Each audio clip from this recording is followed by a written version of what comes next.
Welcome to Unfiltered with me, Laurette, and Trudi. Oh, we were going to explain ourselves again because it's like the first official one. I'm Laurette. I'm a clinical hypnotherapist and employment specialist. Been running my own company for 6 years. And I work with Trudi. Trudi's a doctor, but she won't. She's not a real doctor.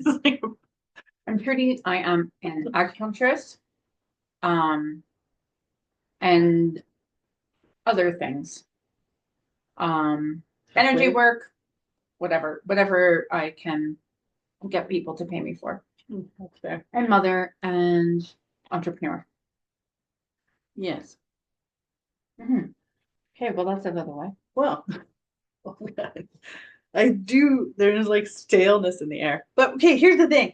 We were furry moth in it, and now we're like blank space, and now there's nothing. So that's why there's like boring. But it's not boring. It's We not just boring. haven't started yet. So April is tomorrow. Yes. March is a month of transition. Yes.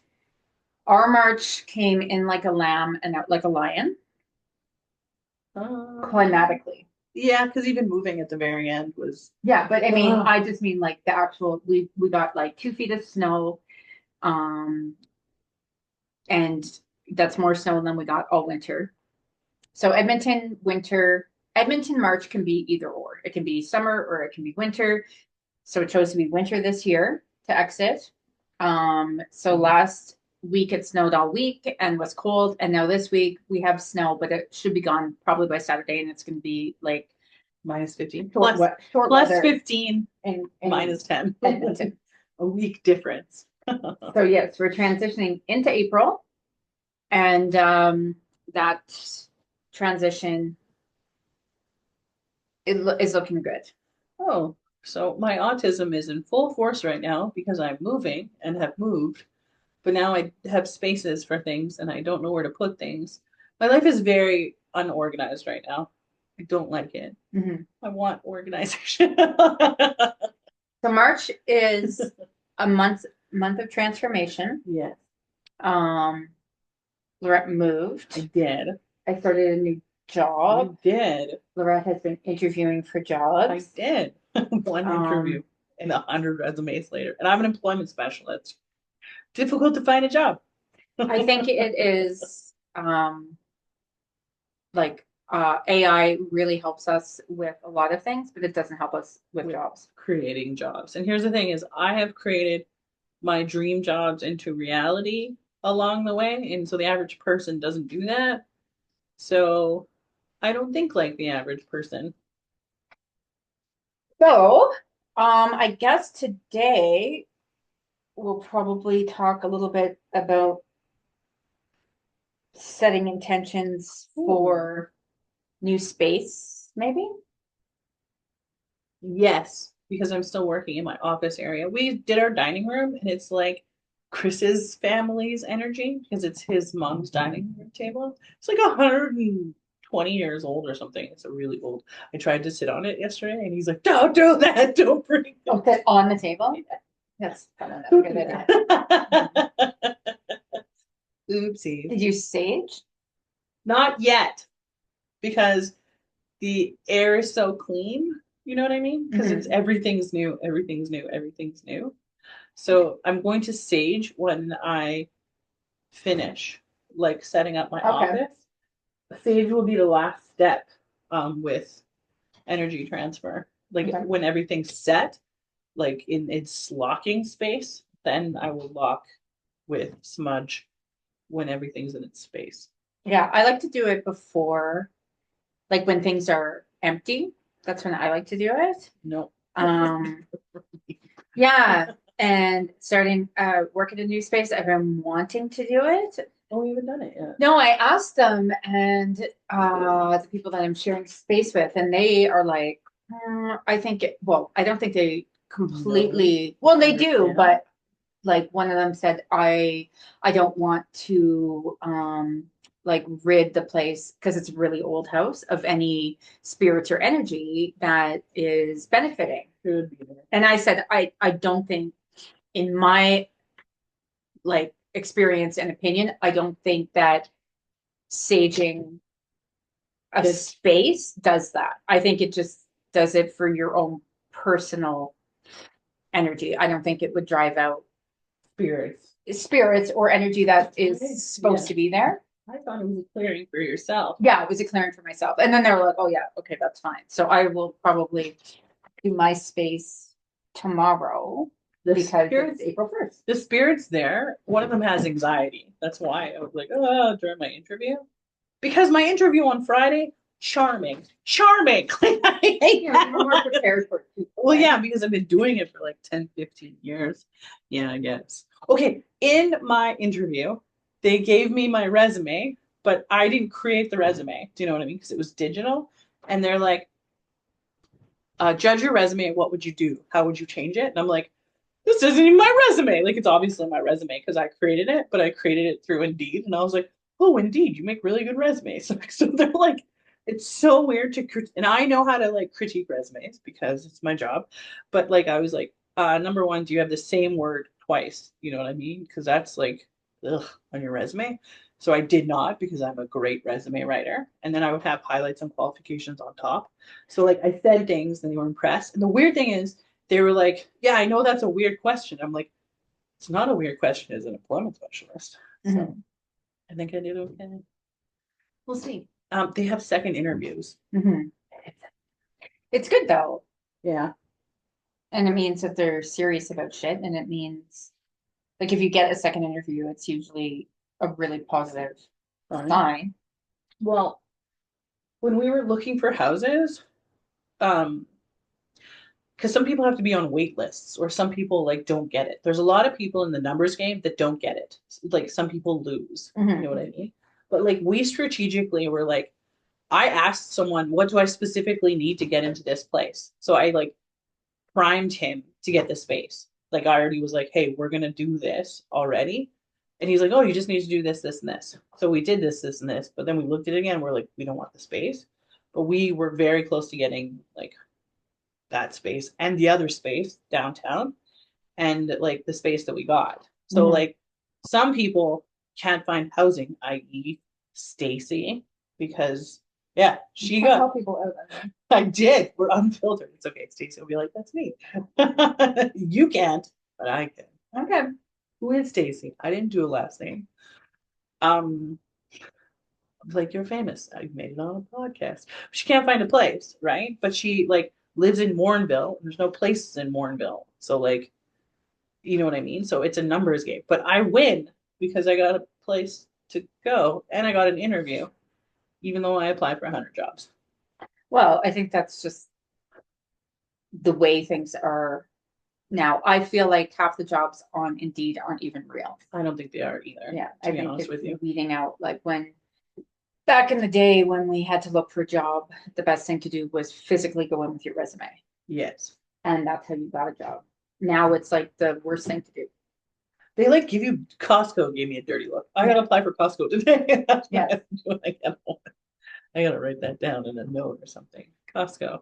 I will. I have to apply for jobs even though I had an interview because it's not guaranteed. That doesn't mean anything. But the girls were younger than me too, right? So like humbling. My boss is like just younger than me. I don't know how much younger. And then the other one, she's so interesting because I've never met her energy before. And she's like the main career development person, but I'm like, I think we could be friends. Like she wanted to give me 10 out of 10s on all of the interview questions. But I was like, oh, okay. I'm 100% sure. I can't say that though. But like, I'm the best candidate that check marks everything. But like, do I fit? Do I have the right attitude?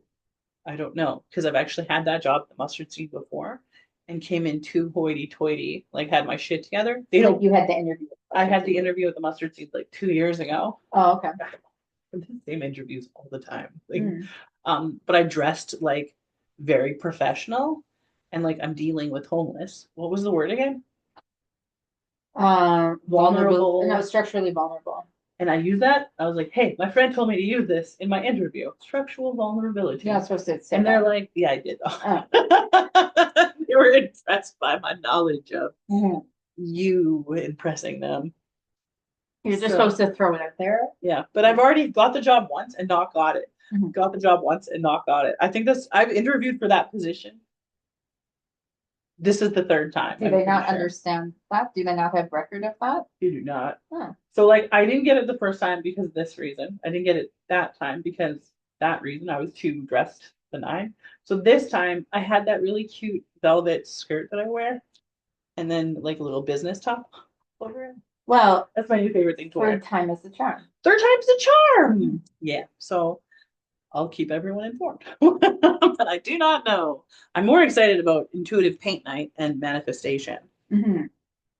So intuitive paint night is coming up this week, and we have decided to do a paint night, but not a typical paint night. So developing your intuition. Yes, paint night that is a like hypnosis, and then you choose your paints, and then your intuition guides you to what you're painting. Yeah. Themed by self-love. Yeah. So it'll be interesting to see what that does looks like, and if that's something that would be popular. We think it would be cool. It's something I would do for sure. Yeah. So yeah, that's our maiden voyage this weekend. And yeah, hopefully we'll get some more workshops going, and they'll build up that we can have monthly. Would be good, I think. So that'd be cute. So cute. My cat. Yeah. What else? Furry moth. What happens after the furry moth? Do you just stay the furry moth? Well, yeah, furry moths don't metamorphosize into anything else. Furry moth. Period. Furry moth is just rebirth. Right. But like everyone's like butterfly. Maybe like why did you choose moth? Because they find the light. Right. Because I messaged you that. And they're mystical and dark and unconventionally attractive and understated. They are like light and dark. They play in both areas. But they find the light in the darkest situations. Oh, that is their job. That's you. They are the furry moth. I'd say I'm a phoenix. Okay. You know, that's what you resonate. What I resonate with is a furry moth, and I'm in my furry moth era. I just never met a furry moth before. You have in real life. Yes. And they're so cute. Yes. Yeah. So that's why. Butterflies, see, this is the thing for me. Butterflies appear beautiful, but when you look at them closely, they're really ugly. They're not cute. I would agree. Oh, and furry moths are furry. Furry moths are like, everyone's like, oh, I'm off. But then when you look at them, they're so fucking cute, right? I would agree. They got free hands and big eyes. Okay, so moth, insect, butterfly, still insect. Oh, but it's just different because everybody, like, everyone's like, oh, butterflies, look how beautiful, look a butterfly. And it's like, yeah, from far away, they appear to be aesthetically pleasing. Okay, moths have brown, grays, browns, blacks. Oh, sometimes reds or blues. Because, hold on, they wouldn't necessarily have the shiny colors because they've played in the dark before. Yeah, I don't really know why moths are the colors they are. Well, I think it's a different perspective, right? It's a change perspective. But they still are caterpillars or whatever they are before. They cocoon and metamorphosize into a moth. So they have a transition and rebirth, but they're just not this like beautiful, beautiful creature. But they actually are so fucking cute. Mystical. Yeah, but they're so cute. Yes. Because they're furry. Yes. They're like bumblebees are so cute. Oh, okay. Bumblebees are so cute. I would give you that. Right? But wasps aren't. No. But they're like the same kind of thing. Because wasps are like no fur. No fur. Yeah, they're gross. Yeah. And I don't even actually know what it is. It's clearly not actual fur.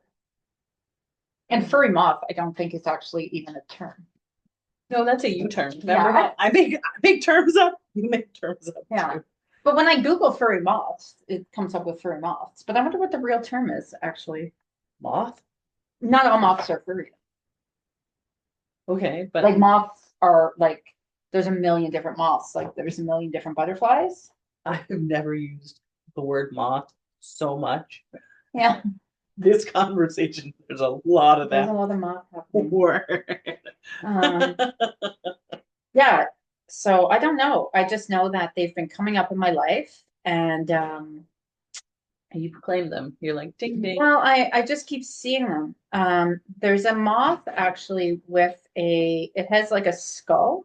I can't remember. I think it's called a death moth, actually. Yeah, yeah. On the back of it. Yeah, My friend showed me that they're really cute. a long time ago. You don't resonate with death moths. I kind of do. Yeah, because I think they're really cool. But yeah, moths are very broad. So I don't know what a furry, I think maybe a Luna moth is what I'm looking at. Yeah. Well, insects, there's a million insects, so there Mhm. would be like a million moths. Yes. Yeah. Maybe there's one that hasn't been discovered yet, like treasure hunt. There could be. Moths could be like the ocean of Stuff. of insects. Who knows? But yeah. No, I need something.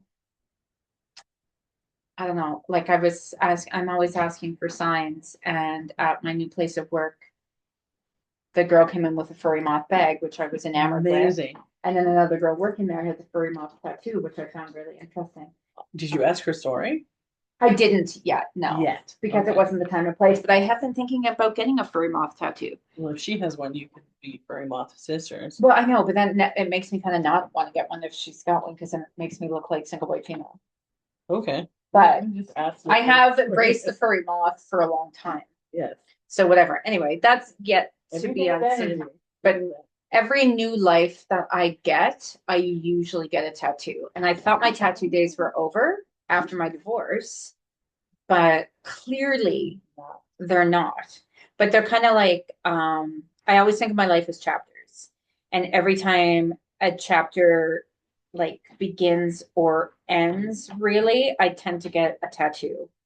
So What would this chapter be called? the fur note, Right. Okay. clearly. I'm in soul purpose play. Yes. The whole theme this year is purpose. Well, my last chapter was trust the process. Trust the process. And that was my mantra through my divorce and my that last transformation because everything happened and happened fucked up, but I just learned and that motto came up everywhere. And I learned that everything happens as it's supposed to. Yeah. Regardless, you know, and no matter how shitty things are or whatever, if it didn't happen that way, it wouldn't have happened. So when everything, like when I dumpster fire my life and I blow everything up, I know just to trust the process because it wouldn't have happened that way. And there's better things to come. Okay. Abstract question. You played in the light, you played in the dark, right? Mhm. What does playing in the light look like? I'm not really sure yet because it's not really somewhere that I've played. Okay, because the moth can go into the light. The moth is always moth looking for the light. Wants the light. It seeks it. It's drawn to the light. Yeah. And Sometimes it runs into it and knocks itself out. so it hurts itself in the light. This This is why I was like, but too much light is too much light. well, that's why like Chinese medicine too, you know, the yin and yang, there is not darkness without light, and there's Right. not light without darkness because they can't exist without each other. Right. So you know when you're in a really dark time, You the know. light is there and you need to seek it, right? The chapter that I'm on right now is the purpose of joy. Mhm. And I haven't talked about it with anyone because I wanted to move, transition. And I find joy is really hard to describe, but it's also really hard to teach people because you either have it or you don't. Mhm. Do you know what I mean? So like there's no conceptual understanding for teaching people how to have joy. There probably is, but I haven't reached it yet. Do you know what I mean? So I'm unsure. Okay, number one, do people want joy, right? Is that something that people would go after in the spiritual realm, right? So joy, I think it's because it's not happiness. It's like joy is being happy with the shit in your life. Do you know what I mean? Joy is different to me. I would like to hear. So I have not had joy Right. in a long time. And when I actually experienced joy last year, I thought it was anxiety. Oh, And I was like, what is this thing that's happening? right.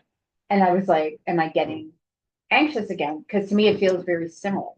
Yes, So it was very hard for me. because it's heightened emotion. Yeah. And it's like unsettled. Almost because you're Emotion. like excited. Yeah. It's like weird. Yeah. But then I wasn't anxious about anything and I was happy about things. So I kind of learned that perhaps that was joy. A joy. I Just said, what is this? yes. And so now when I have fleeting moments of it, Right. I'm like, okay, So- it's not a scary thing, but Some, it's unusual in my body. sometimes good things in our life are hard to receive. Like joy is hard to receive. But now that you've received it, because you have received it, Mhm. now you can say that you can receive it again. Yes, and I can recognize it more. It's not something that, well, and two, being like all over the place too, like being manic, Yes. it's harder to decipher mania and joy Fair. because mania Fair. mimics joy too. Oh, yeah, because it's like what is the real Yes, and what is actually, truth? in Chinese medicine, an ailment is overjoy. Overjoy. Yeah, An ailment is yeah, it's like anxiety, but it's called overjoy. So it's like too much, which is mania. oh, because it's too much bad or No, too it's too much much good. joy makes you manic. So Right. people that are manic in Chinese medicine, it can be a diagnosis of overjoy, which is really fucked up. But I learned about that when I took it 100 years ago. This is great because when I am over happy and I'm like, oh no, no, no, like people hate it. I've gotten mania but it's not mania to because it's, you, but it oh, could present as mania to other people. yes. Damn it, that's really annoying. It's weird, but it's not a common thing. And it's not like just because one day you're like have overjoyed. Bipolar. Maybe that's why I don't notice you're bipolar. I'm not bipolar. What are you again? D. Definitely not borderline personality. Am I borderline personality? No. I'm a Gemini, so like I You're just two-faced. That's true. Do have, Difference. here's the thing. I watch my dog, and like your dogs are a direct correlation of who you are. Mhm. One of them is just a senior dog, old. You know what I mean? So like slow, like having difficulty in life. I'm tempted to like give my dog to my mom. Do you know what I mean? Are you? My senior dog, because I'm worried about her being alone in that huge place. Um, so like, and she's my ride or die, right? So I can't really give her away. I'm not sure what to do. But Azriel, so much energy. Mhm. So like she could be mistaken for manic, Mhm. but she's just so excited. But she's a puppy. She's so excited. Yeah. So excited. And then she sleeps. So it's like two little, but like she's so sweet. Um, she like is strong, but she's weak at the same time because like you kind of just grab her and she's like, whoop. So like she's just a baby. It's true. So I always like I get anxiety from watching her interact with people because I have no idea. Like, okay, so we're in a new place. She doesn't have a pee spot in our new place. Do you know what I mean? It doesn't exist. We have to make one. So I can't get Why her are you to making a place for her to pee? Like in the house? not in the house. Outside of the house, there's gonna be a pee spot, Yes, right? okay. But like they're still making the grass because it's so new. Like they're still making the outside of the place because it's so new. So like she doesn't have a spot to pee yet, and like it's oh, so she's running around the neighborhood, not the neighborhood, but she's running. We don't have a path, so she's running on the driveway, like the street. She's running on the street right now. I have a street dog. Like, people are like, "Get your dog out of the street," and I'm like, "She's gonna get run over because she's on the street." So we'll have to see. Well, she'll find her spot, but I actually don't think it'd be a bad idea for Argos to live with your mom. but Right. they kind of need each other if you're not going. I think it depends if you get a job or not. That's true. Because if I Yeah. get a job, they probably should be together. Yeah. Yes. Yeah, Azriel can't live by herself. But like she's so mean to Argos. Mhm. Well, Argos has her kennel. We brought Argos's kennel so she can go in there and sleep all day. Yeah, I'm jealous. Right? Mhm. Living the dream. Mhm. Questions, comments? Yeah, that's probably good. Anything else? We don't want to get I'm bored. happy, right? No, we've given you just enough to Yeah. hello world. Furry moth. Yes. Nope, nope, nope.